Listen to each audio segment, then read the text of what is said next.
Hello students, DSCG home classes में आप सबका खुशामदीद है।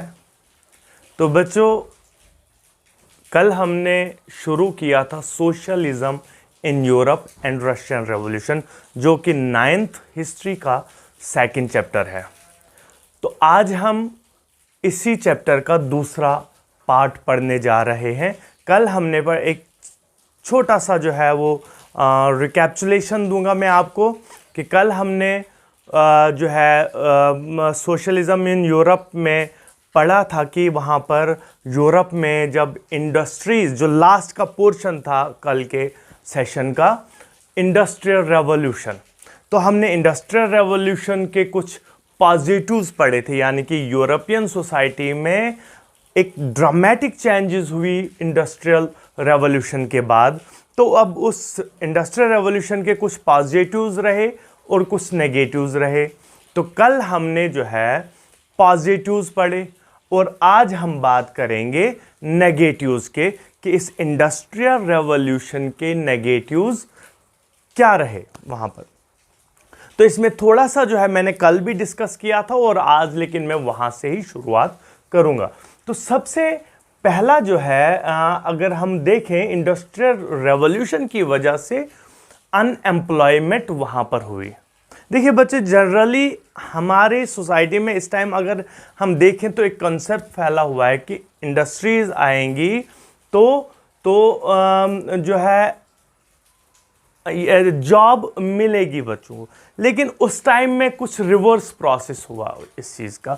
वहाँ पर जो है अनएम्प्लॉयमेंट फैली, लोग जो है ज़्यादा से, जैसे कि आप इन पिक्चर्स में देख पा रहे हैं कि कुछ लोग बोल रहे हैं कि हमें जॉब चाहिए, यानी कि वो अनएम्प्लॉयड थे। उनकी एक आस थी कि इंडस्ट्री ज़्यादा से ज़्यादा बन गई हैं तो अब ज़्यादा से ज़्यादा जॉब्स मिलेंगी हमें, लेकिन ऐसा नहीं। आप दूसरी ही पिक्चर में आप देख पा रहे होंगे कि जॉब क्लोज, यानी कि उनके पास जॉब्स नहीं थी। अब लेकिन सोचने वाली बात है कि ऐसा क्यों, इंडस्ट्रीज के आने से जॉब डिक्रीज क्यों हुई, अनएम्प्लॉयमेंट क्यों फैला। तो मेरे कहने की मुझे लगता है कि ज़रूरत नहीं पड़ेगी। अगर आप खाली इन दो पिक्चर्स को देखोगे, ये जो नेक्स्ट पिक्चर्स हैं, आप इनको देखोगे तो आप इस कॉन्सेप्ट को समझ पाओगे कि अनएम्प्लॉयमेंट क्यों फैली यूरोप में। ये बिफोर, यानी कि बिफोर हम कह सकते हैं कि ये जो सोशलिज्म से या फिर इंडस्ट्रियल रेवोल्यूशन से पहले की पिक्चर, जिस पे मैंने बिफोर लिखा हुआ है, और दूसरा जो है आफ्टर।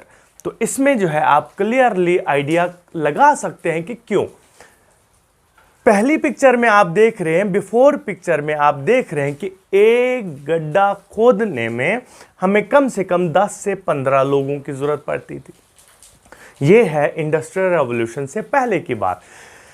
और आफ्टर इंडस्ट्रियल रेवोल्यूशन तो हम देख सकते हैं कि वो 15 या 10 बंदों को रिप्लेस करके वो सारा काम जो है सिर्फ एक बंदा मशीन की जगह से, मशीन की मदद से कर रहा है। तो यहां से हम अंदाजा लगा सकते हैं कि एक ही काम में 9 बंदे जो है अनएम्प्लॉयड हो गए।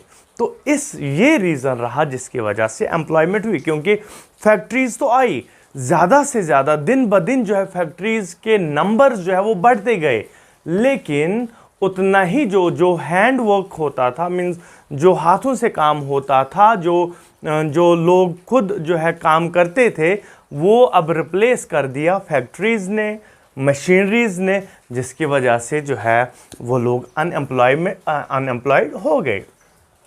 दूसरा अगर हम देखें तो अब जब फैक्ट्रीज आई तो इनके ऑनर्स ने, मैक्सिमम फैक्ट्रीज अगर हम देखें यूरोप में उस टाइम, तो वो प्राइवेट प्रॉपर्टी थी, यानी कि प्राइवेट ऑनर्स थे उसके। लोगों मीन्स गवर्नमेंट के हाथ में कोई फैक्ट्री नहीं थी या सोसाइटी के हाथ में कोई फैक्ट्री नहीं थी। सारे जो ऑनर्स थे इन फैक्ट्रीज की, ये जो नई नई फैक्ट्रीज आई, इंडस्ट्रीज आई, तो उनके ऑनर जो थे, जो उनके मास्टर्स थे, वो ज़्यादा से ज़्यादा प्रॉफिट के चक्कर में क्या करने लगे कि वो इस वर्किंग क्लास को एक्सप्लॉइट करने लगे। वो 10 घंटे के बदले में उनको कभी 13 घंटे, कभी 14, कभी 15 तक भी, मीन्स 15 के एक्सटेंट तक भी उनको काम करना पड़ा। यानी कि एक्स्ट्रा वर्क जो है लिया जाने लगा, जो आप देख सकते हैं इस पिक्चर में। और लेकिन जब सैलरी टाइम आ गया, आप इस पिक्चर में देख सकते हैं, जब पैसा देने की बात आई तो इस पिक्चर में मैंने क्लियरली शो करने की कोशिश की है कि जो ये मास्टर है, ये आप देख सकते हैं कि ये कितने कॉइन्स पे बैठा हुआ है, और जो ये वर्कर है वो सिर्फ 1 या 2 कॉइन पे जो है मीन्स रह के जो है फिर मांग रहा है। यानी कि एक्स्ट्रा वर्क लेने लगे वो उनसे, लेकिन जब सैलरी टाइम, उस टाइम उनको वेजेस कम मिलने लगे। तो हम कह सकते हैं कि ये इंडस्ट्रीज के आने से जो है वहाँ पर एक्सप्लॉयटेशन हुई वर्किंग क्लास की। अगर और तीसरी बात अगर हम देखें तो शॉर्टेज ऑफ होम्स हुई, शॉर्टेज ऑफ होम, और जिससे बहुत सारी और प्रॉब्लम्स हुई। यानी कि अब शॉर्टेज ऑफ होम क्यों हुई, हाउसेस क्यों हुई? देखिए, जब इंडस्ट्री अगर हम देखें तो यूरोप में जब इंडस्ट्रियल रेवोल्यूशन हुआ तो वो पूरे यूरोप में नहीं हुआ। हम कह सकते हैं कि ये खास जगहों पे, यानी कि जो सिटी सेंटर्स थे वहाँ पर जो है ये इंडस्ट्रीज़ आई। तो जिस जगह पे ये इंडस्ट्रीज़ आई तो फिर उन जगहों के लिए क्या हुआ कि सारे आउटस्कर्ट्स से जो है, यानी कि कंट्री साइड से जो है सारी की सारी माइग्रेशन जो है वो उन जगहों के लिए हुई जहां पर ये फैक्ट्रीज एस्टैब्लिश हुई। अब उनकी आस ये थी, वो क्यों माइग्रेट हो गए कि उनको काम मिलेगा, उनके बच्चों को काम मिलेगा, वो पैसा कमाएंगे, वो अच्छा खासा प्रॉफिट गेन कर लेंगे। लेकिन वो उनकी गलत फहमी थी, ऐसा कुछ नहीं। वो और ज़्यादा जो है उनको एक्सप्लॉइट किया गया, प्रॉफिट उनको नहीं मिलने लगा। तो जब वो माइग्रेशन हुई तो आप देख सकते हैं कि कैसे जो है वहाँ पर हाउसेस की शॉर्टेज हुई और लोगों को जो है शेल्टर, ये जो सड़कों पे सोना पड़ा। जब उनको सड़कों पे सोना पड़ा, उससे बहुत सारी चीज़ें मीन्स सैनिटेशन प्रॉब्लम हुई वहाँ पर, क्योंकि लोगों के पास शौचालय नहीं थे, ओपन में शौच करने जाना पड़ता था, जिससे वहाँ पर एपिडेमिक का खतरा हुआ, बीमारियाँ फैलने लगी। तो इससे जो है वहाँ के सिटीज़ को प्रॉब्लम्स होने लगी। तो फिर ये जो इनका ये प्रॉब्लम्स जो है वो फिर डिमांड में बदल गई। लोगों ने जो है शेल्टर मांगना जो है शेल्टर मांगना शुरू कर दिया। तो जब यहाँ पर मीन्स ये डिमांड शुरू हो गई, यानी कि हम कह सकते हैं कि प्रोटेस्ट एक हिसाब से शुरू कर दिया लोगों ने अपने लिए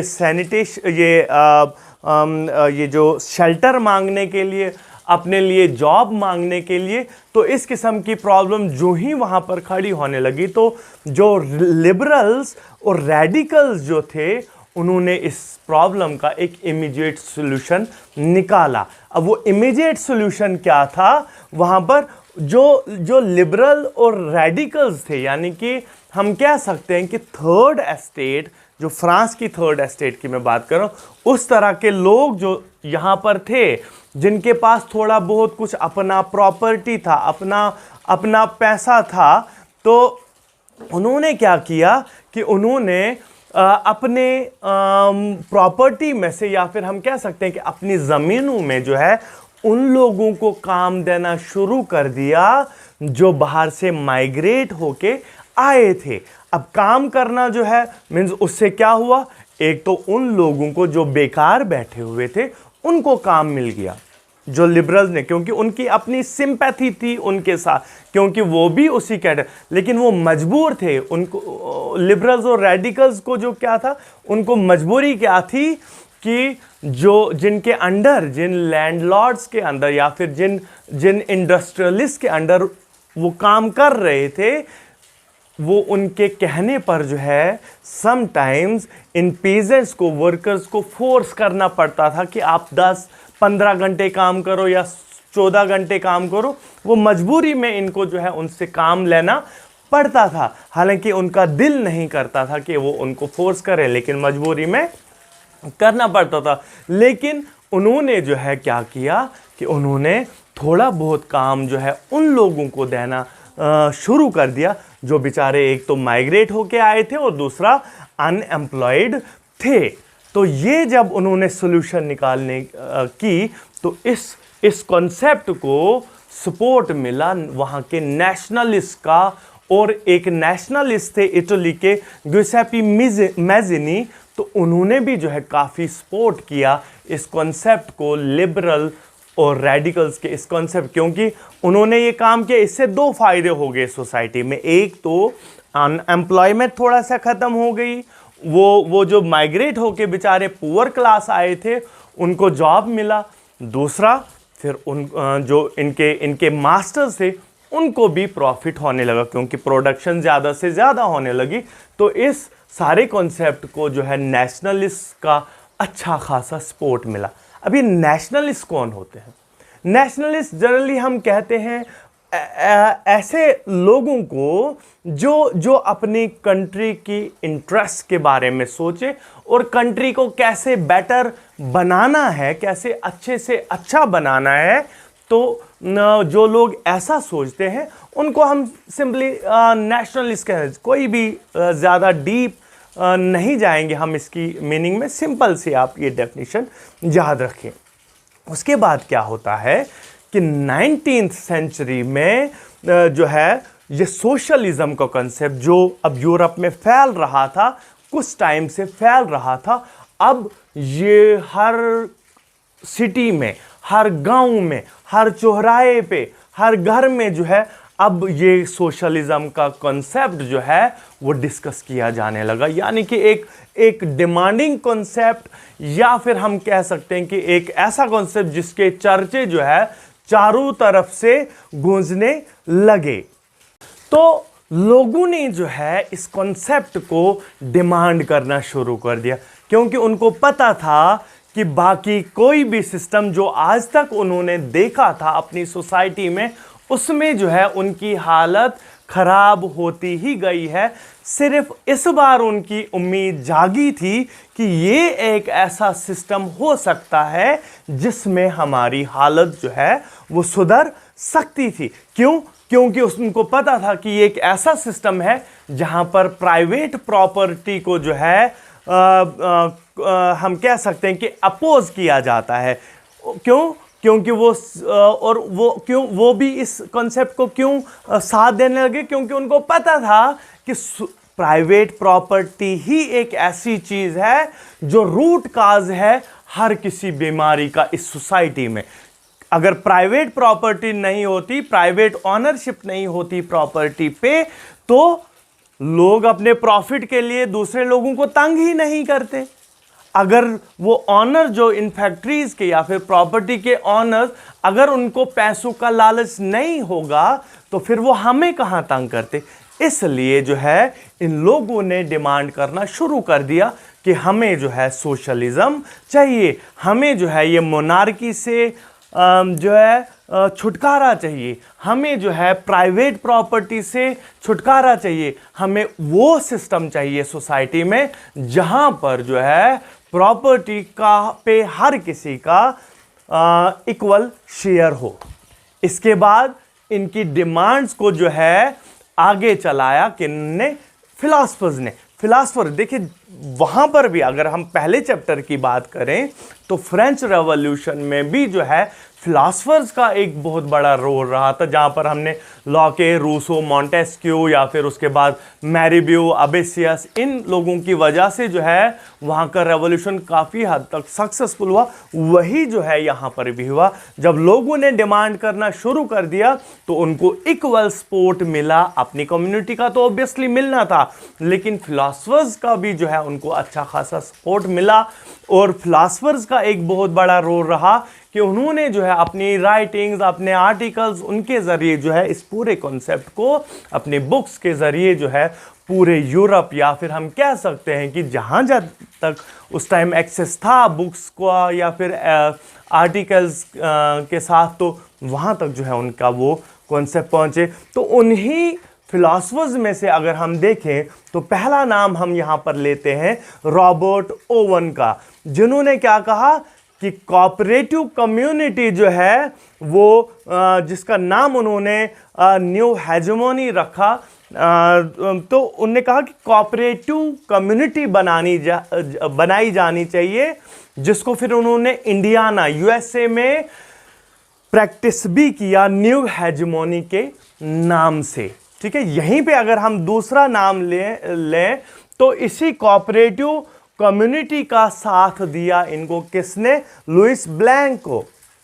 उन्होंने भी कहा ये कॉन्सेप्ट बिल्कुल ठीक है कि कोऑपरेटिव कम्युनिटी होनी चाहिए, लेकिन उस पर जो है वो थ्रू गवर्नमेंट होनी चाहिए।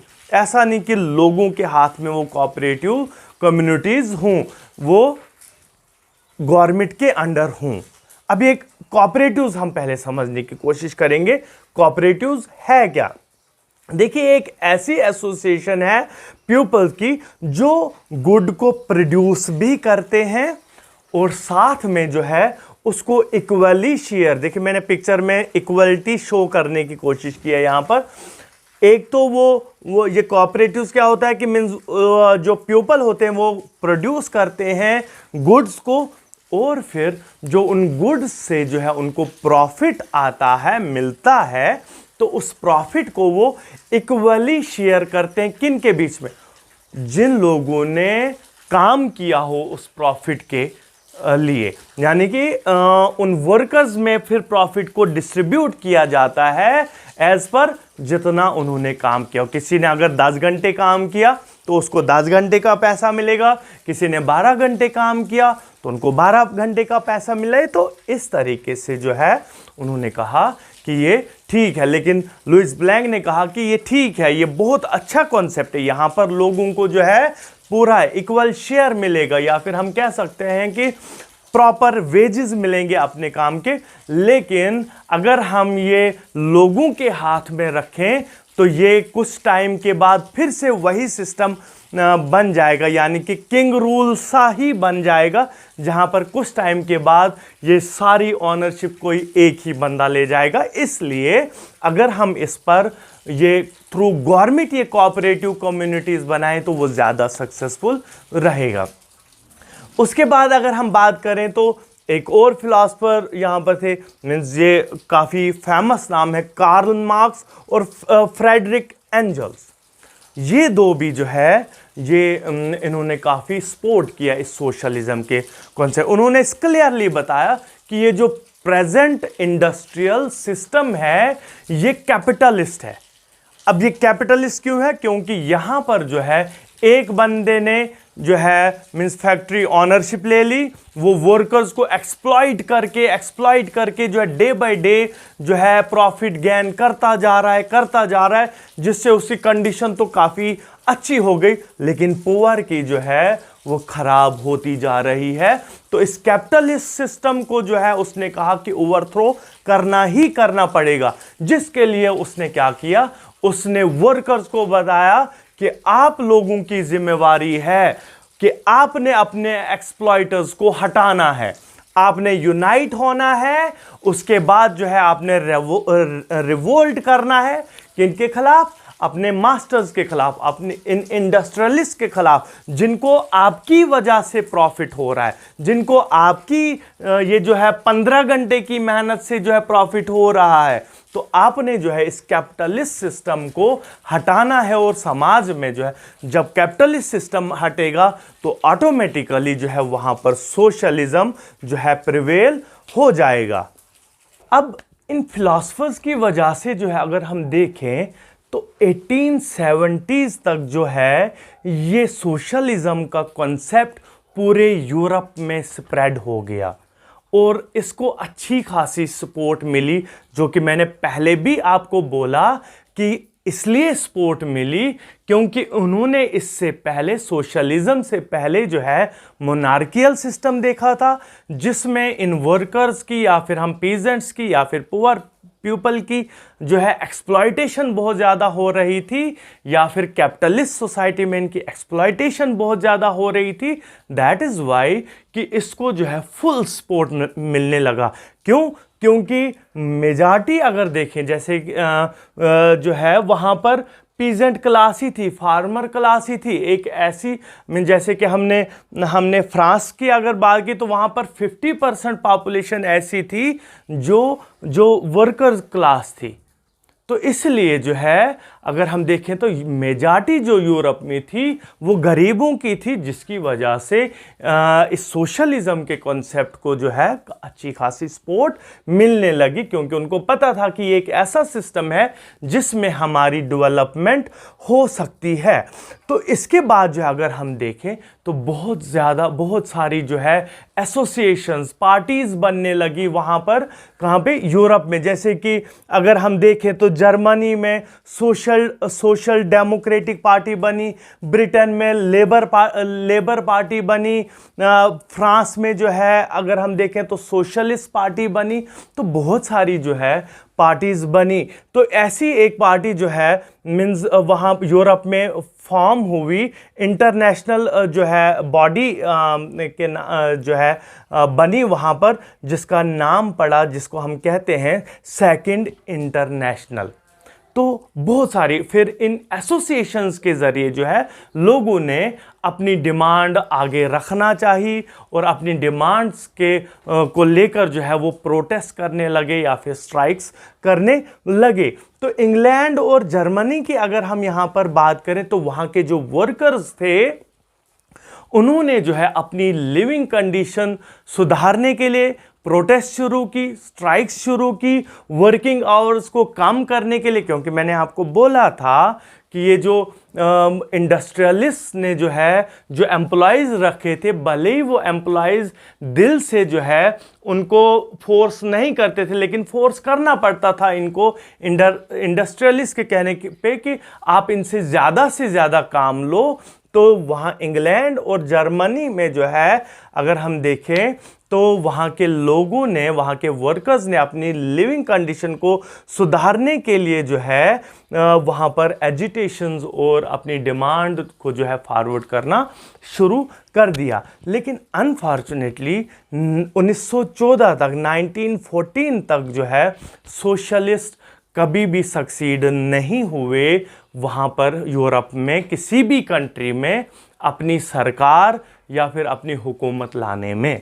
तो ये एक बहुत बड़ा अनफॉर्चुनेट हम कह सकते हैं कि रहा यूरोप में कि इतनी मेहनत के बाद, इतनी जो है एजिटेशंस और स्ट्राइक्स के बाद, इतनी ज़्यादा स्ट्रेंथ होने के बावजूद भी वहाँ पर जो है वो गवर्नमेंट नहीं बन पाई। लेकिन वहाँ पर जो है ये सेम नहीं, 1914 के बाद जो है ये स्टैटिक्स जो है हम कह सकते हैं रिवर्स हो गया और रशिया में जो है सोशलिस्ट की सरकार बनी, जो अब हम पढ़ेंगे रशियन रेवोल्यूशन में। देखिए, सोशलिज्म इन यूरोप और रशियन रेवोल्यूशन, ये दो पार्ट्स हैं इस चैप्टर के। यहाँ से हमें पता चल सकता है कि सोशलिज्म इन यूरोप के साथ जो है इन्होंने रशियन रेवोल्यूशन ही क्यों लगाया, क्योंकि रशिया एक ऐसी जगह थी जहाँ पर सोशलिज्म की सरकार जो है, सोशलिज्म की का स्ट्रक्चर सिस्टम जो है फर्स्ट टाइम प्रिवेल हुआ, जो हम जानेंगे किसमें?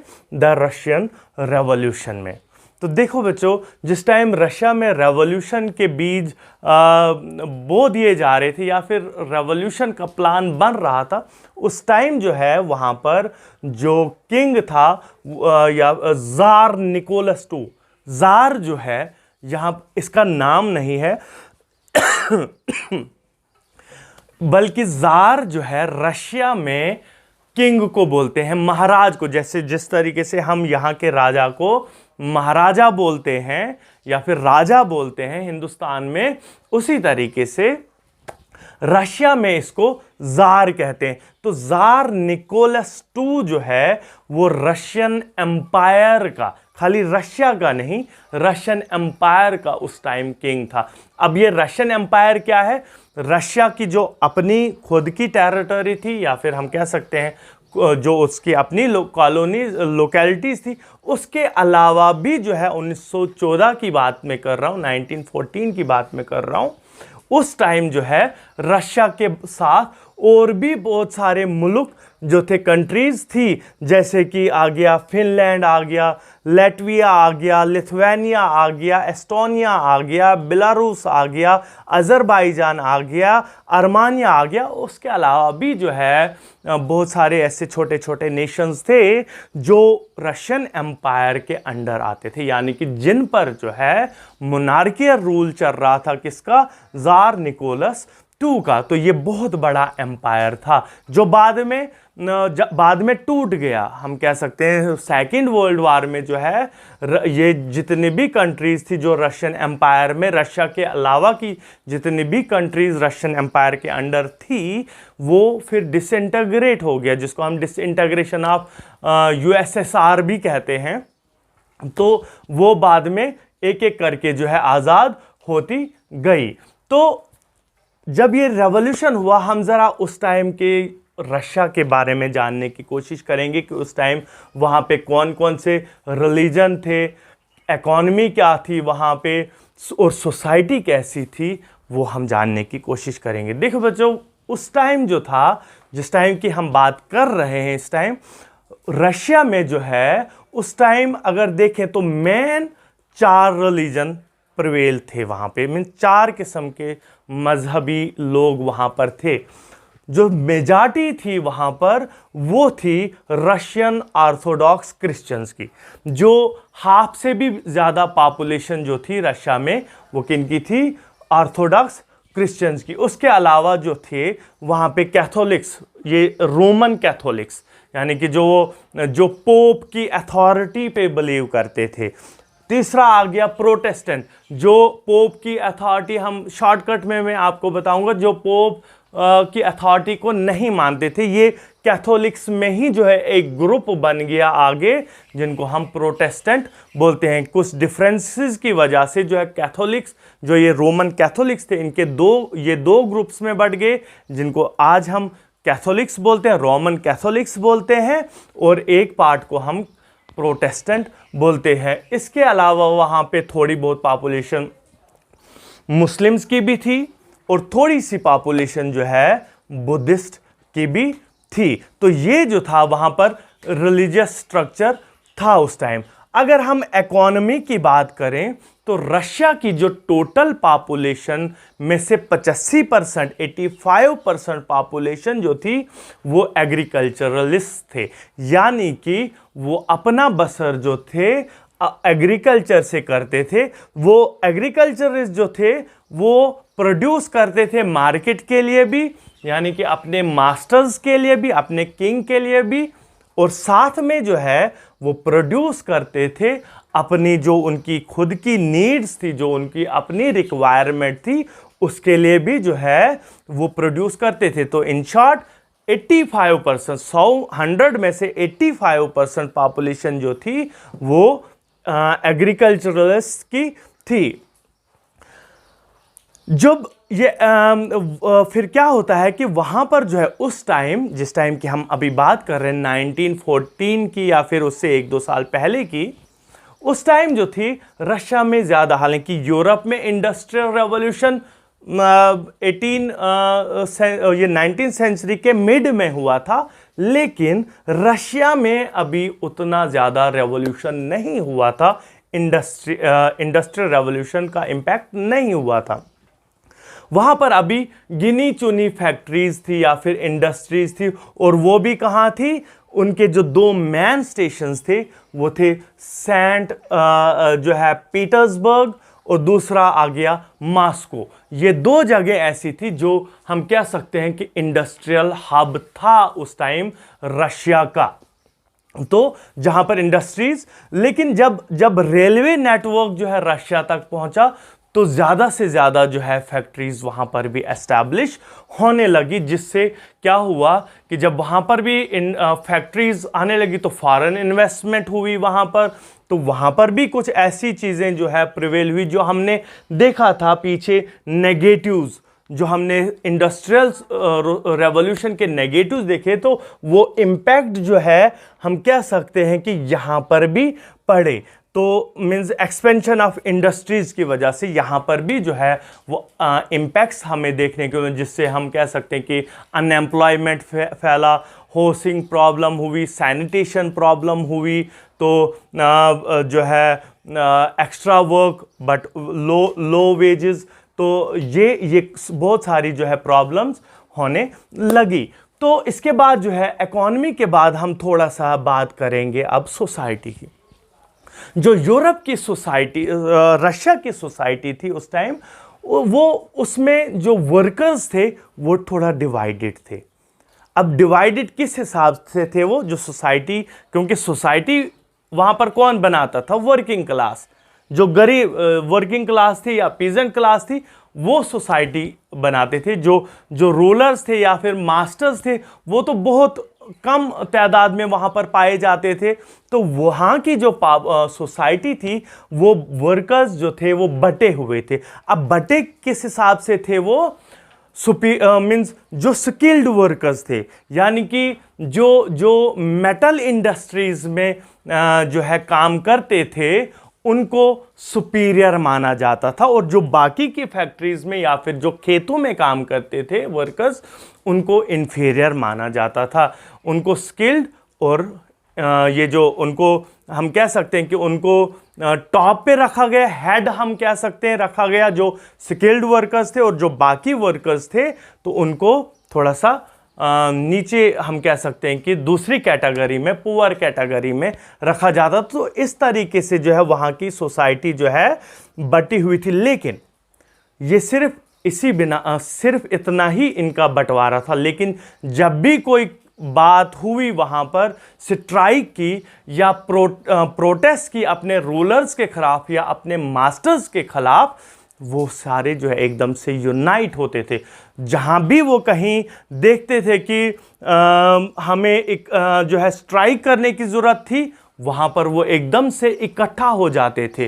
तो ये सारे जो है यूनाइटेड थे, और उन्होंने जो है अपनी, जैसा कि मैंने पहले भी बताया, जर्मनी और इंग्लैंड में वर्किंग कंडीशन को बेटर बनाने के लिए जो है वर्कर एक आगे उसी तरीके से यहाँ पर भी जो है ये यूनाइट होते गए। किसके लिए? अपनी वर्किंग कंडीशन को बेटर बनाने के लिए, अपने वर्किंग टाइम को कम करने के लिए, अपने वेजेस को बढ़ाने के लिए जो है ये एकदम से यूनाइट हो जाते थे। तो ये जो था स्ट्रक्चर था सोसाइटी का रशिया में जो उस टाइम फैला हुआ था। तो ये जो था थोड़ा सा रशियन रेवोल्यूशन के बारे में।